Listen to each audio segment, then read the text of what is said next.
Marcus Wellington laughed coldly as he handed Maria a check. "You think you can fool me forever?" Maria, the elderly housekeeper, took the money with trembling hands, knowing her secret was about to be exposed. What happened next made his arrogant smile freeze forever. The mahogany door of the Wellington estate swung open with the familiar creak that had welcomed Marcus home for over a decade. But today, something felt different in the air. The silence that greeted him wasn't the peaceful quiet of a well-managed household, but something heavier, more oppressive, like the moment before a thunderstorm breaks. Marcus Wellington stepped into the marble foyer, his Italian leather shoes echoing against the polished floor as he set down his briefcase from what had been a grueling 3-day business trip to London. The grandfather clock in the hallway chimed 6 in the evening, its brass pendulum catching the last rays of sunlight that filtered through the stained glass windows, casting colorful shadows that danced across the walls like ghosts from a happier time.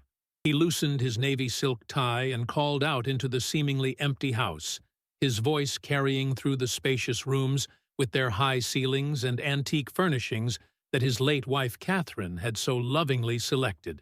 "Hello, I'm home," he announced, expecting to hear the cheerful response from Aunt Eleanor, or perhaps the shuffling footsteps of Uncle Harold making his way down the stairs with his walking cane.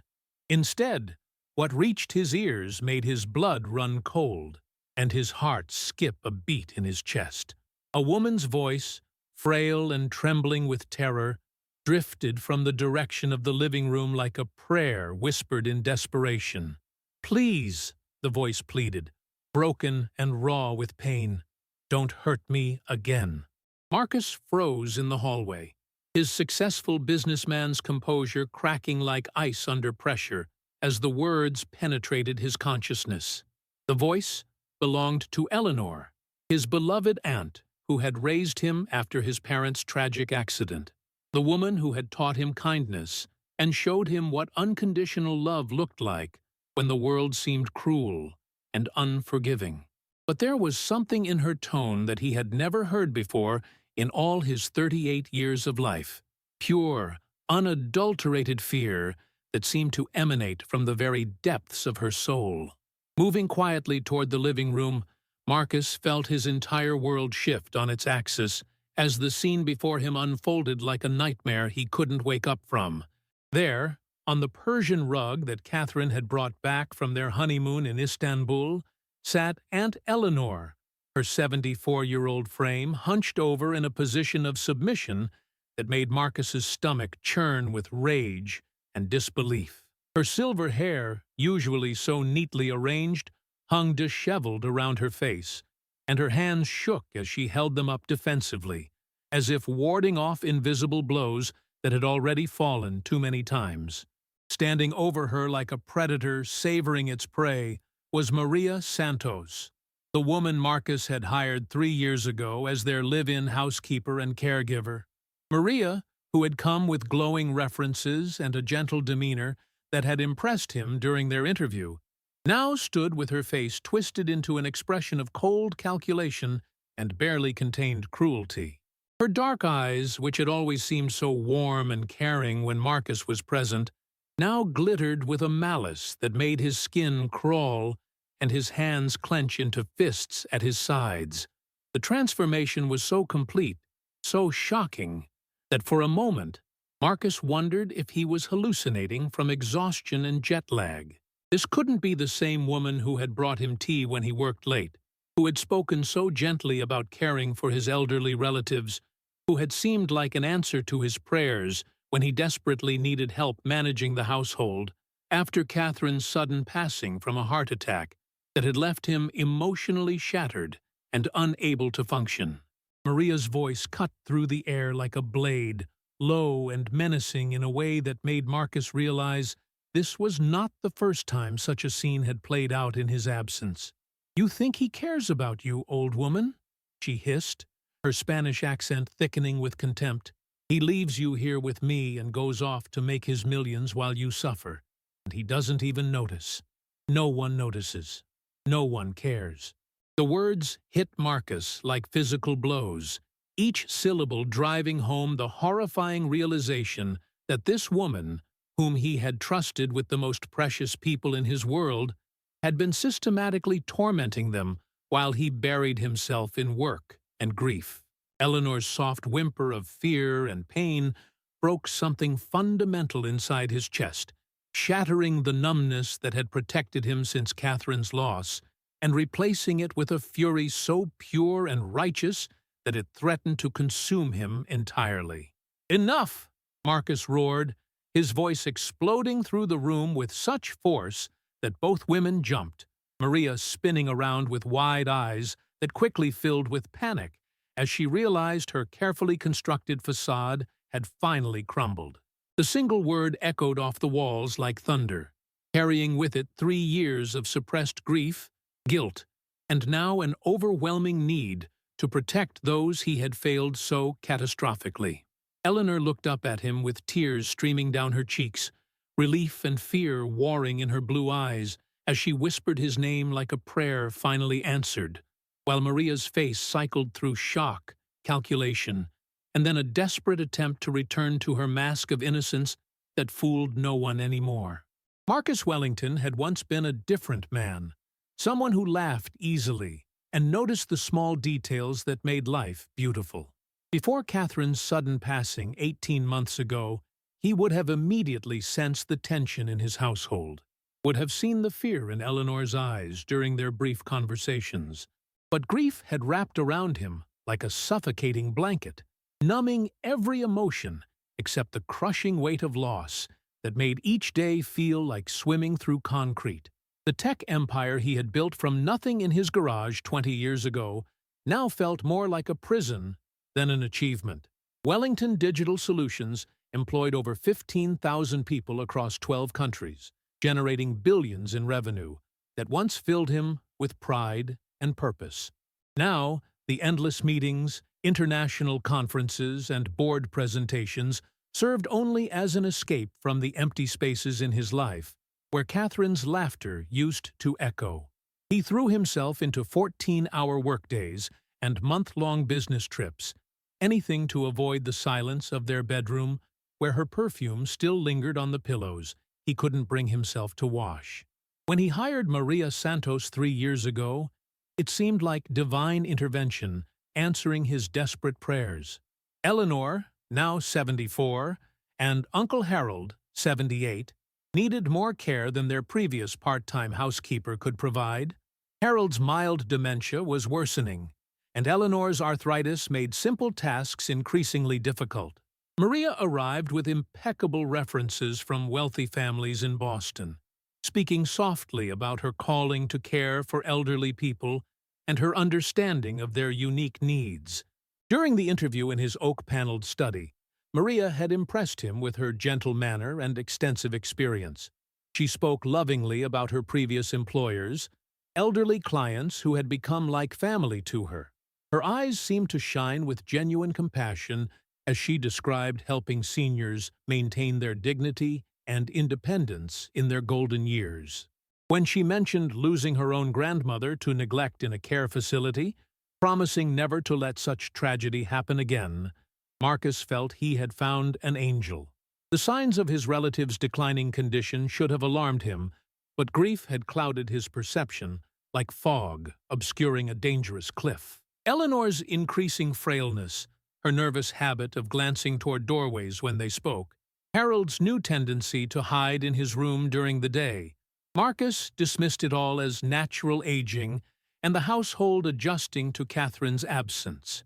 When Eleanor mentioned feeling unwell more frequently, he simply instructed Maria to schedule more medical appointments and increase her care budget.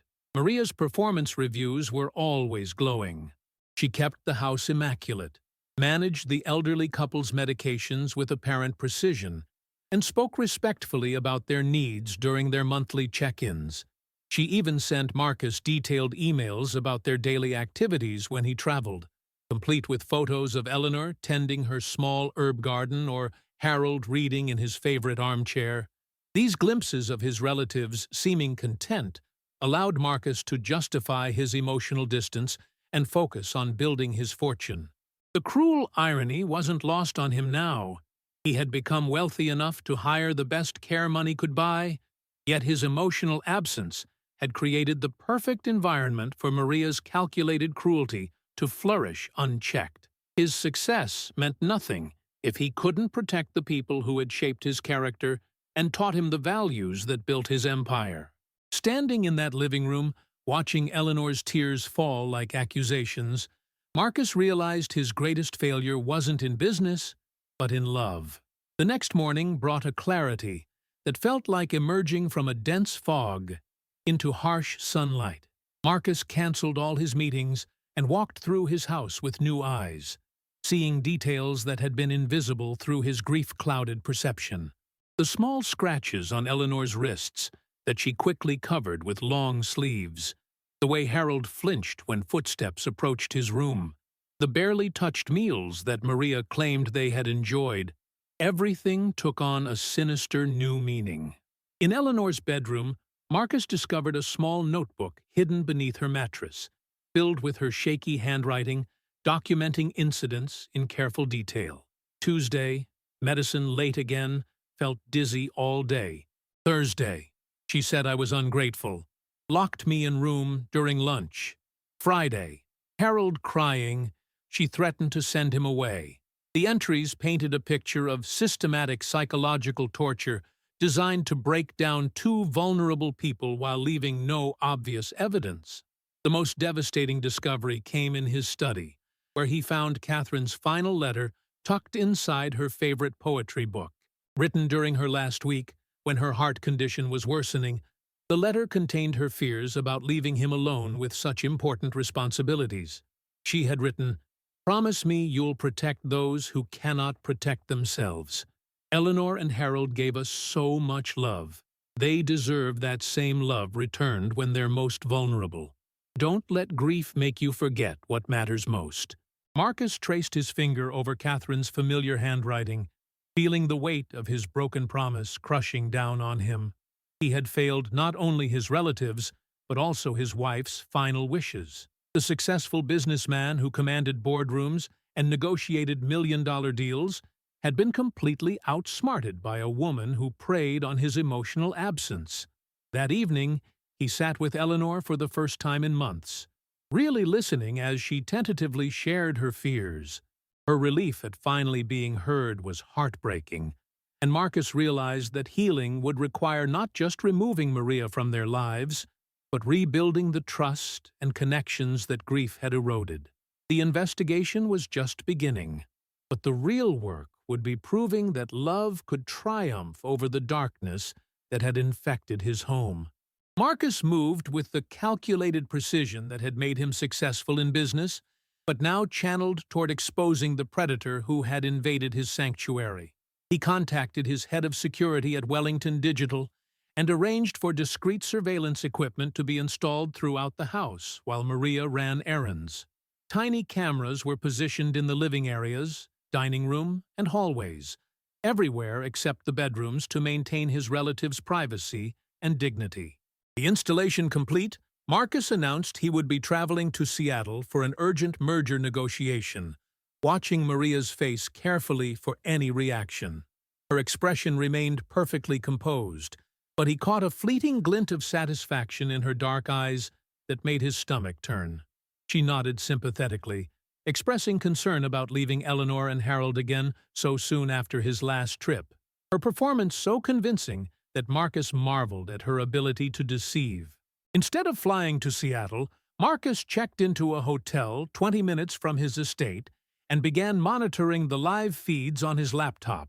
What he witnessed over the next 3 days shattered any remaining illusions about Maria's character.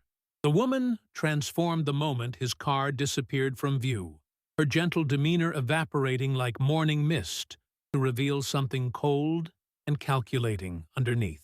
He watched in horror as Maria withheld Eleanor's arthritis medication, claiming she needed to earn her pills by completing impossible tasks with her painful joints.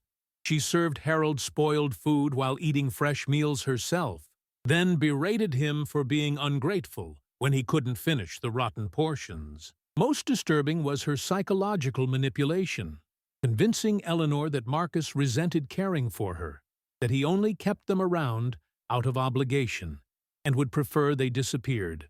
The financial investigation proved equally damning. Marcus hired a forensic accountant who discovered systematic theft spanning 18 months. Maria had been skimming cash from the household budget, selling valuable antiques and claiming they were broken or lost, and even forging documents to redirect some of Eleanor's Social Security payments to an account she controlled. The total exceeded $40,000, but the monetary theft paled compared to the emotional robbery she had committed. Most shocking was the discovery of Maria's alternate identity. Background checks revealed she had been fired from 2 previous positions for suspected abuse, with families who had been too traumatized or embarrassed to press charges. She had simply changed her last name and created false references, preying on wealthy families dealing with grief or crisis who wouldn't scrutinize her credentials closely enough. Marcus realized he wasn't dealing with an opportunistic criminal, but a predator who specifically targeted vulnerable elderly people in wealthy households where emotional neglect created perfect hunting conditions. The private investigator Marcus hired uncovered Maria's tragic backstory, painting a picture that explained but never excused her transformation into a predator. Born Maria Elena Vasquez in a poverty-stricken neighborhood of East Los Angeles, she had watched her beloved grandmother suffer in an underfunded nursing home where overworked staff ignored her pleas for help. The elderly woman died alone and in pain, a loss that shattered something fundamental in 15-year-old Maria's worldview. Rather than channeling her grief into compassion, Maria had allowed bitterness to poison her heart, like acid eating through metal. She began viewing wealthy families as enemies who hoarded resources while people like her grandmother died from neglect. Her psychology degree, earned through scholarships and night classes, became a weapon instead of a tool for healing. She studied the vulnerabilities of aging minds and bodies not to help, but to exploit them with surgical precision. Marcus found himself grappling with an uncomfortable truth.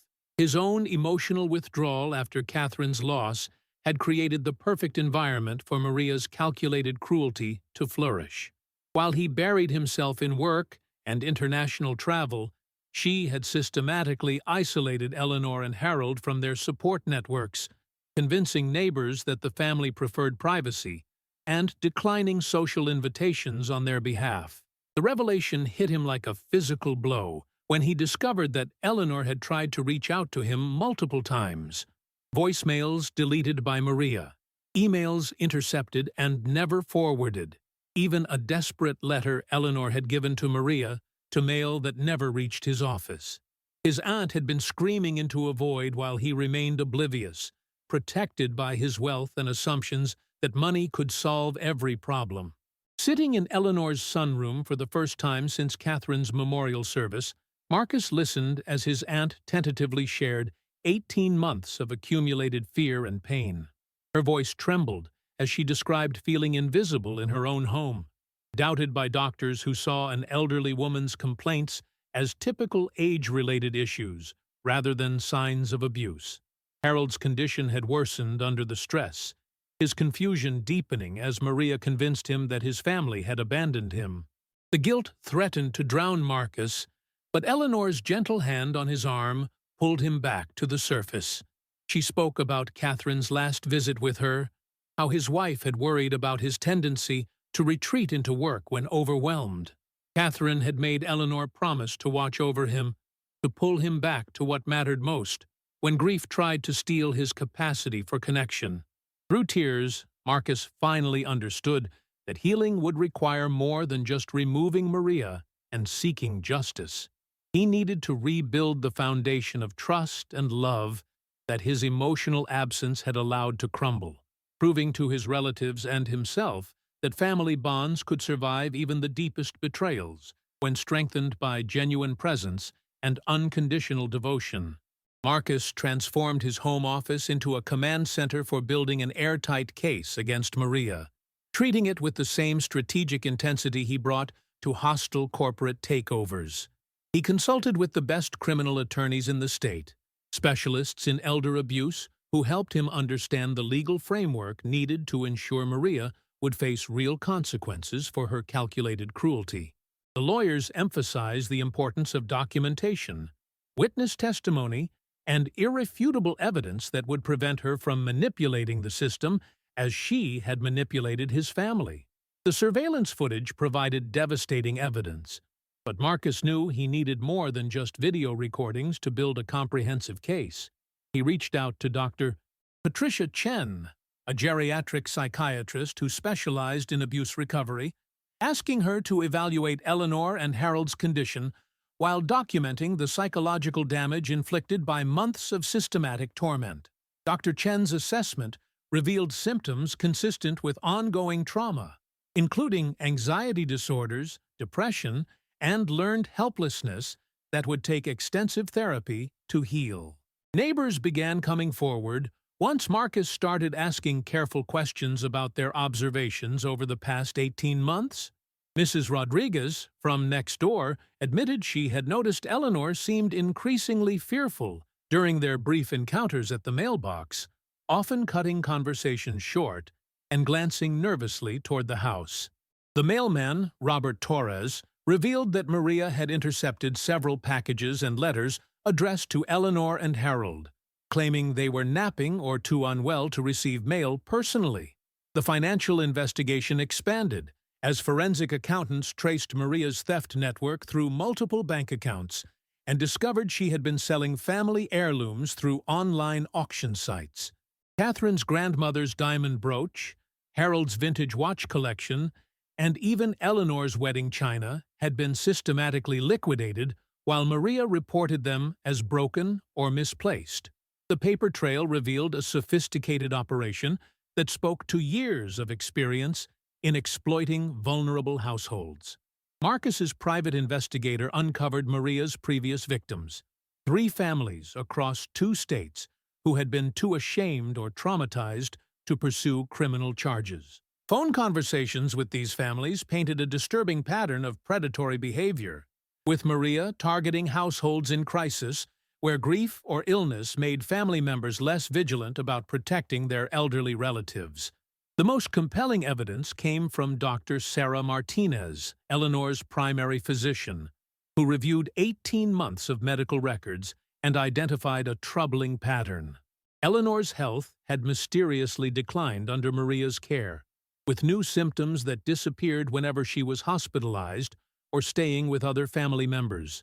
Blood tests revealed inconsistent medication levels, suggesting deliberate withholding or tampering with prescribed treatments. Armed with overwhelming evidence from multiple sources, Marcus felt confident that justice would finally be served. But he knew the real victory wouldn't come from Maria's punishment. It would come from rebuilding his family's sense of safety and proving that love could triumph over the darkness that had invaded their sanctuary. Marcus carefully orchestrated his return to the estate, announcing another business trip to give Maria the false confidence she needed to drop her guard completely. He coordinated with his security team to ensure every camera angle was optimized, every audio feed crystal clear, knowing this would be his opportunity to capture her most damaging behavior on record. The plan required him to witness his relatives suffering in real time, a prospect that made his hands shake with barely controlled rage. But he understood that justice demanded irrefutable evidence. Hidden in the guest house that overlooked the main residence, Marcus watched the live feeds on multiple monitors, while his attorney observed remotely, ready to authenticate the recordings for legal proceedings. The waiting felt like torture, knowing that Eleanor and Harold were inside the house with a predator who believed herself completely unobserved and untouchable. Every fiber of his being screamed to rush in and protect them, but he forced himself to remain patient, understanding that premature action could allow Maria to escape consequences and potentially harm other vulnerable families. The psychological torture began within hours of his supposed departure. Maria's transformation was swift and complete. her mask of compassion dissolving to reveal the calculating predator beneath. She withheld Harold's evening medication, claiming he hadn't earned it by completing his physical therapy exercises, then berated him for his confusion when the missed doses affected his mental clarity. The cameras captured every cruel word, every dismissive gesture, every moment of deliberate cruelty designed to break down an elderly man's dignity. With Eleanor, Maria's abuse took on a more sophisticated psychological dimension that spoke to her education in human behavior. She systematically undermined Eleanor's confidence by moving her personal items and then claiming the elderly woman was becoming forgetful, gaslighting her into questioning her own perception of reality. The cameras recorded Maria forcing Eleanor to beg for basic necessities like her afternoon tea or permission to call her doctor, creating a power dynamic that humiliated and dehumanized the woman who had once been Marcus's source of unconditional love. The most damning evidence came during the second evening when Maria received a phone call from what appeared to be another potential employer, someone seeking a caregiver for an elderly parent. Marcus listened in horror as Maria enthusiastically described her experience and availability, speaking about Harold and Eleanor as if they were obstacles to be endured rather than human beings deserving compassion. She even joked about how easy it was to control elderly people when their families were too busy or grief-stricken to pay attention. As the third day approached, Marcus felt he had gathered enough evidence to destroy Maria's credibility forever. But he also knew he couldn't bear to watch another moment of his relative's suffering. The trap was set, the evidence overwhelming, and tomorrow would bring the confrontation that would end Maria's reign of terror while beginning his family's journey toward healing and justice. Marcus entered his own home like an avenging angel, his footsteps deliberate and thunderous on the marble floor as he made his presence known throughout the estate. He carried a tablet loaded with the surveillance footage, legal documents prepared by his attorney, and 3 years of suppressed rage that burned in his chest like molten steel. The sound of his return sent Maria scrambling to reassemble her mask of gentle concern. But it was too late for pretense, and Marcus felt a grim satisfaction watching panic flicker across her features. He found her in the kitchen, frantically washing dishes while Eleanor sat nearby with tears still drying on her cheeks from whatever fresh torment had just concluded. Maria turned toward him with that familiar false smile, her voice honey-sweet, as she welcomed him home and began fabricating a story about Eleanor having a difficult afternoon due to her arthritis. The lies flowed from her lips with practiced ease, each word calculated to deflect suspicion and maintain her carefully constructed facade of the dedicated caregiver. Marcus set the tablet on the granite countertop and pressed play, watching Maria's face transform as her own voice filled the kitchen through the speakers. The recording captured her berating Harold for his confusion, withholding his medication, and speaking to that potential employer about her availability. Color drained from Maria's face as she realized the magnitude of her exposure, her gentle mask cracking like thin ice under pressure to reveal the predator beneath. The confrontation exploded when Maria's desperation overrode her cunning, and she abandoned all pretense of innocence in favor of justifying her actions with venomous hatred. She screamed about the unfairness of wealth, how families like his didn't deserve their comfort, while people like her grandmother died forgotten and alone. Her words poured out in a torrent of bitterness and resentment, revealing the twisted philosophy that had transformed grief into a weapon used against innocent people who had never harmed her. Eleanor cowered in her chair as Maria's rage filled the room, but Marcus stepped protectively between them, his voice cutting through her hysteria with quiet authority. "You're finished here," he declared, gesturing toward the tablet still playing evidence of her crimes. "The police are already on their way, and you'll never hurt another elderly person again." Maria's final desperate attempt to maintain control involved threatening to claim that Marcus had fabricated the evidence, but her own recorded voice condemning herself made such lies impossible. As sirens approached in the distance, she collapsed into a chair, her reign of terror finally ending not with manipulation or deception, but with the simple power of truth exposed to light. The legal proceedings moved swiftly once the district attorney reviewed Marcus's meticulously compiled evidence, recognizing a case that would send a powerful message about protecting society's most vulnerable members. Maria Santos faced multiple felony charges including elder abuse, theft, fraud, and psychological torture, with the surveillance footage providing irrefutable proof that left no room for manipulation or false claims of innocence. Her previous victims found courage to come forward, creating a cascade of testimony that painted the complete picture of her predatory pattern across multiple states and families. During the court hearings, Marcus sat beside Eleanor and Harold, holding their hands as they bravely testified about months of systematic cruelty that had nearly broken their spirits.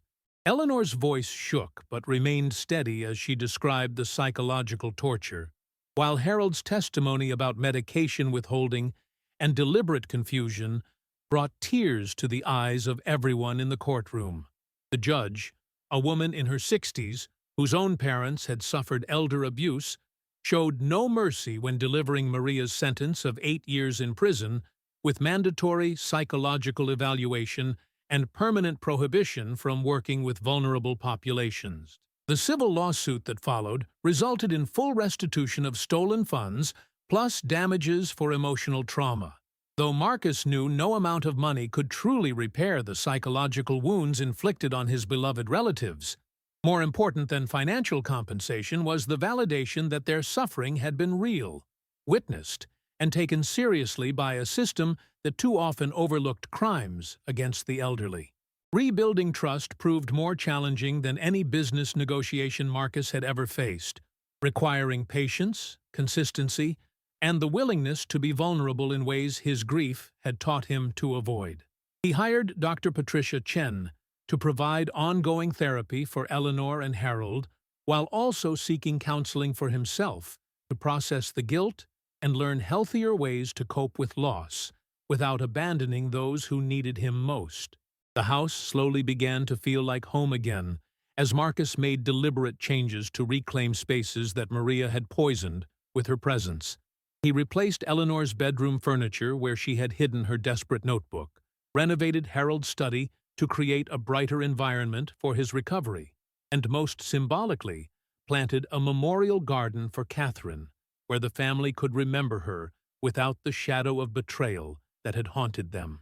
New caregivers were hired through an extensive vetting process involving background checks, psychological evaluations, and a probationary period with constant supervision. Marcus learned to balance his business responsibilities with family presence, understanding that true protection meant emotional availability rather than just financial provision. 2 years later, the Wellington estate radiated the warmth and laughter that had been absent for far too long, transformed from a house haunted by betrayal into a true sanctuary of love and healing. Eleanor knelt in her flourishing garden on a bright spring morning, her arthritic hands steady and sure as she planted white roses in Catherine's memorial section, each bloom a testament to the resilience of the human spirit and the power of unconditional love to triumph over even the darkest cruelty. Harold sat on the renovated porch, his mind clearer now that proper medication and genuine care had restored much of his cognitive function, reading aloud from his favorite poetry collection to Marcus, who listened with the patience of a man who had learned that presence was the greatest gift he could offer.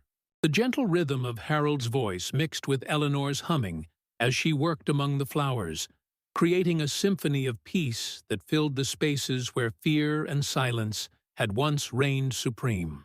Sunday family dinners had become sacred traditions, with Marcus arriving early to help Eleanor prepare her famous pot roast, while Harold set the table with the china that Maria had tried to steal from their legacy. These meals stretched for hours, filled with stories from Harold's military service, Eleanor's memories of raising Marcus, and plans for the future that spoke to hope rather than mere survival. The new caregivers, carefully chosen for their genuine compassion and thoroughly vetted backgrounds, had become beloved members of their extended family rather than strangers hired to perform duties. Marcus had transformed his own relationship with work and grief, learning to honor Catherine's memory through acts of protection and love rather than escape and avoidance. He established the Catherine Wellington Foundation for Elder Protection, using his wealth and influence to advocate for stronger laws against elder abuse and fund programs that trained families to recognize warning signs of exploitation. The Foundation's hotline had already helped dozens of families protect their vulnerable relatives from predators who counted on silence and shame to hide their crimes. As evening painted the sky in shades of gold and pink, the three generations of the Wellington family gathered in the memorial garden where Catherine's presence felt strongest. Eleanor's roses bloomed in abundance, their fragrance carrying messages of forgiveness and renewal on the gentle breeze. Harold's laughter rang clear and true as he shared a funny memory, while Marcus felt his heart full in ways he had forgotten were possible since his wife's passing. The Maldade had indeed been punished, the good rewarded, and justice built through truth, courage, and unconditional love that proved stronger than any darkness that dared threaten their sanctuary. Their family had not just survived Maria's cruelty, they had emerged more united, more grateful, and more committed to protecting the precious bonds that make life worth living.